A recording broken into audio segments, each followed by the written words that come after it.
So a while ago,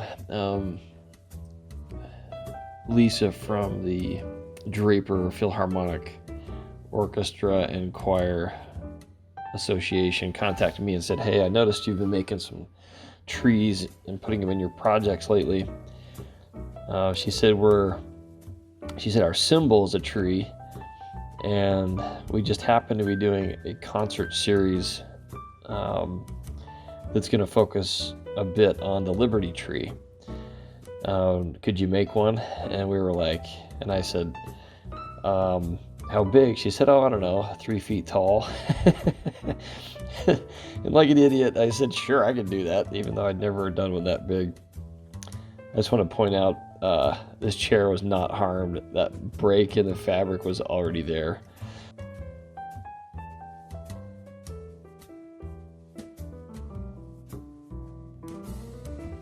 I had done a few trees that were, I don't know, about a foot tall, and I thought, well, how hard is it to scale this thing up?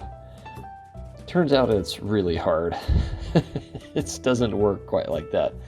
For one thing, the trunk of the tree couldn't support the weight, so I ended up doing a ton of super glue in there.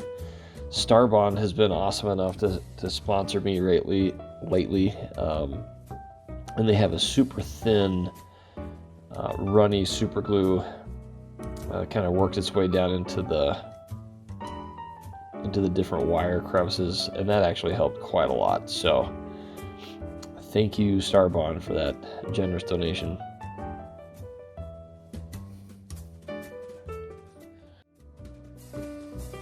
Honestly, I had to Google the Liberty tree. I'd never even heard of it before, and I was asking my 14-year-old daughter, and she said, well, yeah, we were all taught that in school, Dad. And I was like, okay, I missed that one. Apparently in Boston, during the Revolutionary War era, they had a huge elm tree that became a meeting place for patriots, where they staged different, discussions, different things that were obviously part of the Revolutionary War, so they were not greeted with open arms by the British, and it became a place of discourse and that. Anyway, the British got sick and tired of the Patriots and their talks of revolution, so eventually somebody cut the tree down, but of course that only turned it into a martyr and became a thing of American history. So here you are, me trying to recreate a version of the Liberty tree. Now there's an interesting connection between Operation Underground Railroad and this whole thing. Tim Ballard, the founder of Operation Underground Railroad, also writes books about American history and the theories about how they were inspired to create the Constitution of the United States and to leave the British government and all that. So this all ties in nicely together. They're hoping to get him to come to these concert series and do a bit of a lecture.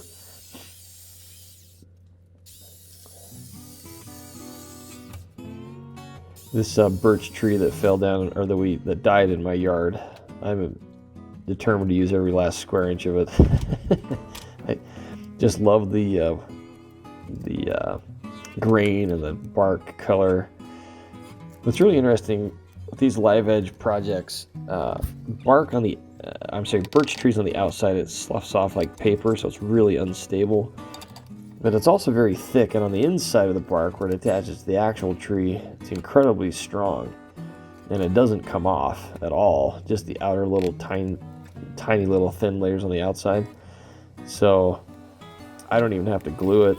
Usually I did on this case just to be extra safe, but honestly it never comes off. This stuff's really tough. It's very thick and durable.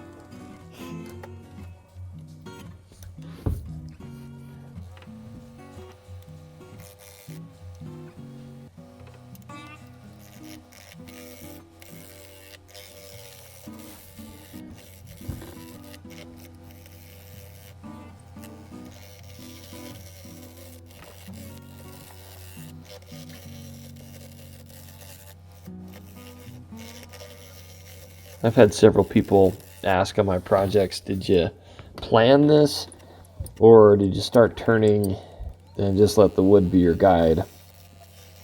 And honestly, I had a different plan here. I was going to have a little bit of a hill or a bulge in the middle of this platform, and then have it kind of swoop out at the outside. And then I realized that I really, really like the transition through bark. And if you make a really angled cut through the bark, it kind of displays each layer of the tree in great detail. And I love the transition of colors, and if the bark will stay on there, it's become a favorite thing of mine, especially with this birch wood. So I decided to just make it a graceful sloping hill, and I didn't realize how much better the roots of this tree were going to look with that, but there you are. So the answer to the question is, I don't know what the heck I'm doing sometimes. Just kind of roll with it. I highly recommend you pick up a creative hobby.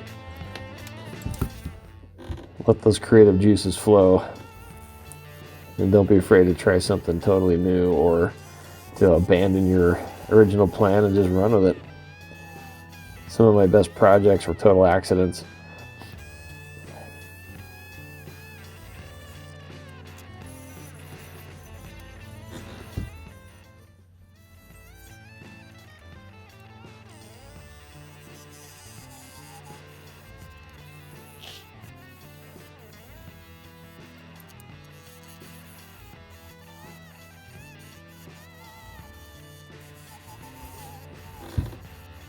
Truth is, for me, I work full-time as a foot and ankle surgeon, more than full-time sometimes when I'm on call, and I just don't have the time or energy to plan out things in too great of detail, which is an excuse, but I don't know. There's something freeing about just running out in the shop and doing something totally random and letting the project tell you what it's going to be. Case in point on this project, this thing's about 16, 17 inches wide at the widest part, and the lathe I have barely accommodates this. I couldn't fit my tool rest underneath it, which is fine. These Laguna lathes have a wide enough or big enough tool rest you can angle it off to the side, but I was kind of fighting that the whole time. But thank heavens it fit on there. I didn't even think about the capacity of my lathe. I was just running with it.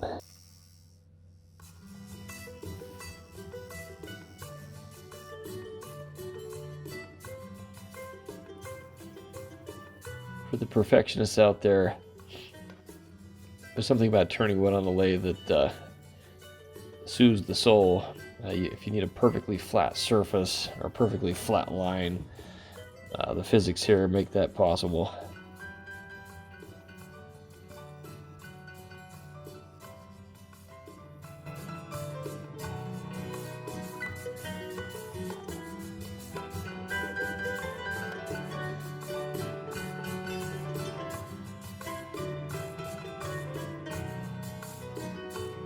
This thing came together right at the last minute.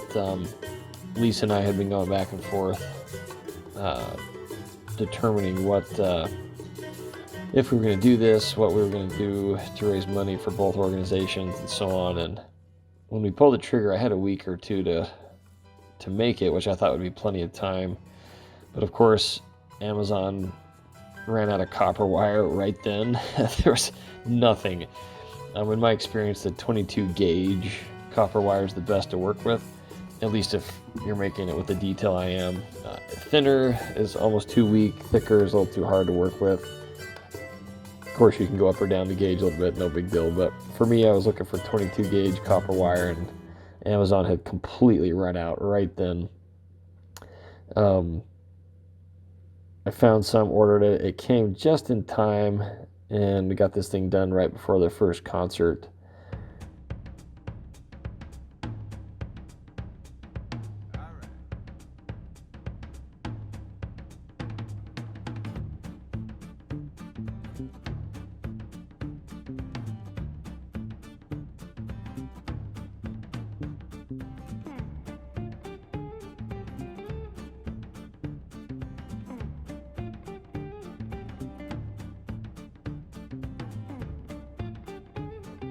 apparently I'm really bad at math. A 3-foot tree is not simply 3 times harder to make than a 1-foot tree. You got to think about it in terms of a sphere. There's a way more volume. It's not the same order of power up. It's a much bigger product, and I should have known that. Those little trees I'd put in that previous vase I called the Tree of Life, that was not even a full roll of the 22 gauge copper wire, and this baby was about 8 rolls of that, and it turned out just right.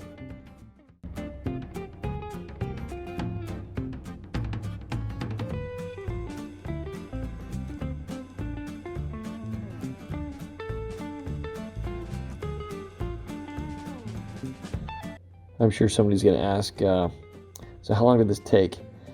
If I tell you that, you're going to call the psych ward and have me admitted. Let's just say my wife was gone for an extended weekend trip to see her brother, and it freed up a lot of time for me to do this. You'll notice how many times the light outside the window changes. The different things I'm wearing. I'll let you do the math, but it took a long time. It's totally worth it in the end, but man, this was a big project, far bigger than I truly anticipated. But I'll do something once. I'll take on a challenge once, and I'm really glad that I received the opportunity, the invitation to make this. We might do this once a year for their concert series. We'll see.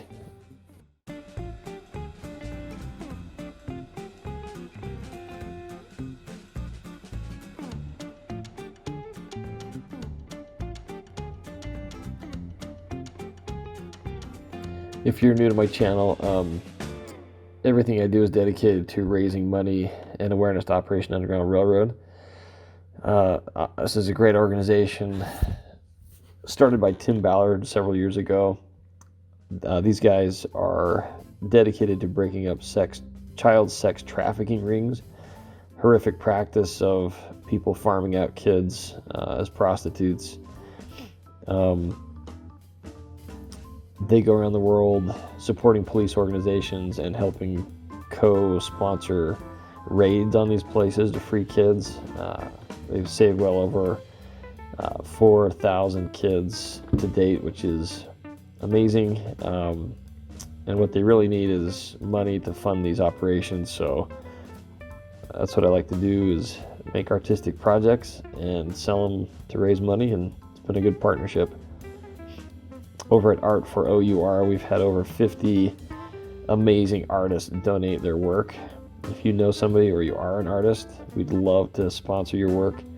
I realize that some of these projects cost a fair amount of money, and so the artists can be reimbursed.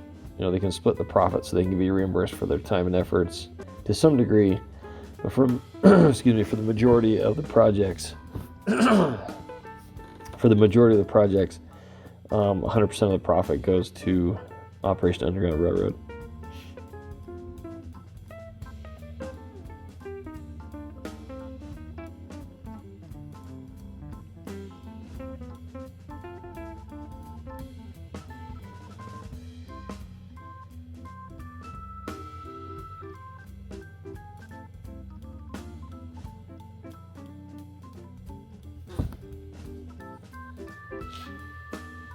So in the end, I used just under 10 pounds of copper.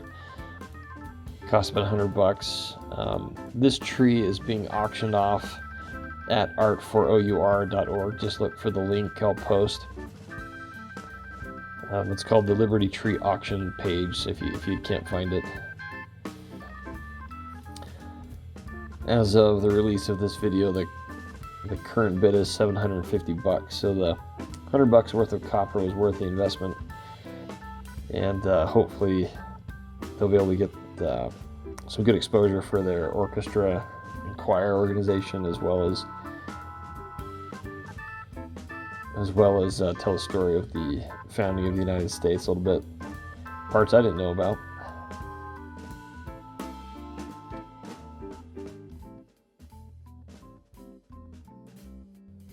If you're tempted to make a copper or bronze wire tree, whatever you're cooking up. These green gloves I'm wearing, they're those really grippy gloves. I'm not even sure what they're intended for, but they have a really strong grip, but they're really thin, so you can manipulate the wire but not destroy your hands.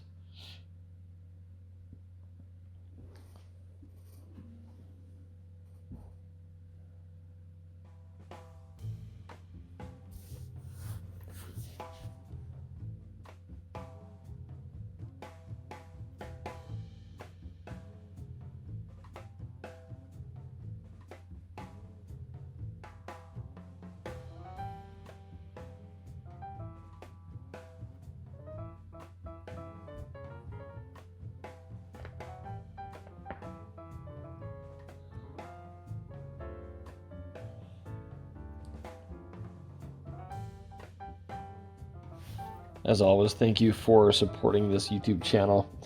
I don't keep any of the money that's earned from here. We're raising, I don't know, $500 plus a month just from viewership and subscriptions. You can buy a t-shirt. Look at the links. If you use the Amazon links or any of the links to get it, just to get into Amazon to do your regular shopping, all of that earns a small percentage of money that is donated to Operation Underground Railroad. So thank you so much for your support. Just know we don't keep any of the money, and it goes right to them. Just trying to merge my hobbies and charity work. Highly encourage charity work. There's something about going to work, taking care of family responsibilities. For me, there was another part of me that just needed to do something else as well that was outside of my needs and my family's needs. And I always envisioned the Grinch on top of Mount Crumpet with his heart expanding. That's kind of what charity work will do for you. I highly recommend it. I think this world needs more of it. Seems like we're all concerned right now about being right, politically, religiously, whatever. Fighting child sex trafficking, for me, made sense because I think it's the one thing everyone on earth agrees with. This was a hard one. Beat the crap out of me, that's for sure.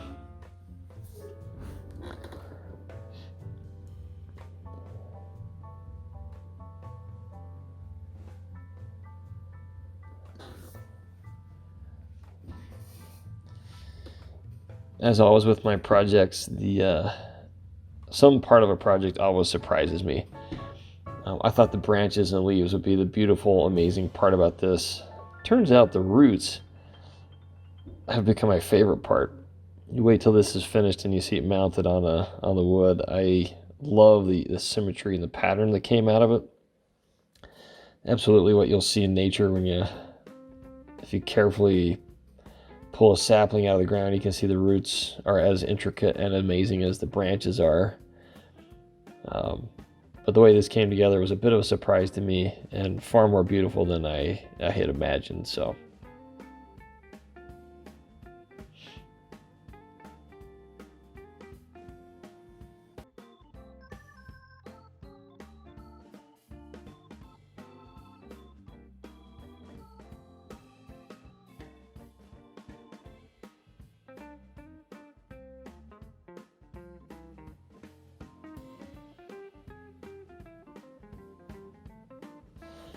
what's fascinating to me is if you look closely at these patterns, there's a name for it, I can't remember. It's every layer is another iteration of the previous layer. You see this all through nature.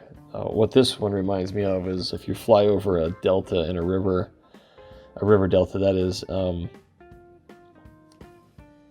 you see this diminishing pattern. You also see it on the beach as waves are going out. As the tide is going out, you'll see streamlines that are perfectly aligned sometimes, from big sizes to small sizes. Certainly a mathematical feature that you find out all throughout nature. Is, to me, a very beautiful thing.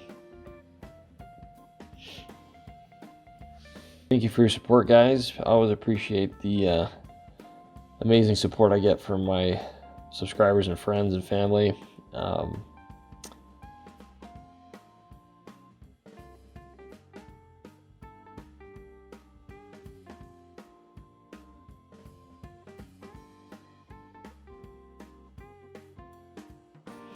If I were to do this again, I would suggest putting a plastic bag around each of the major branch formations so they can't pull a Velcro trick and get stuck to the next one.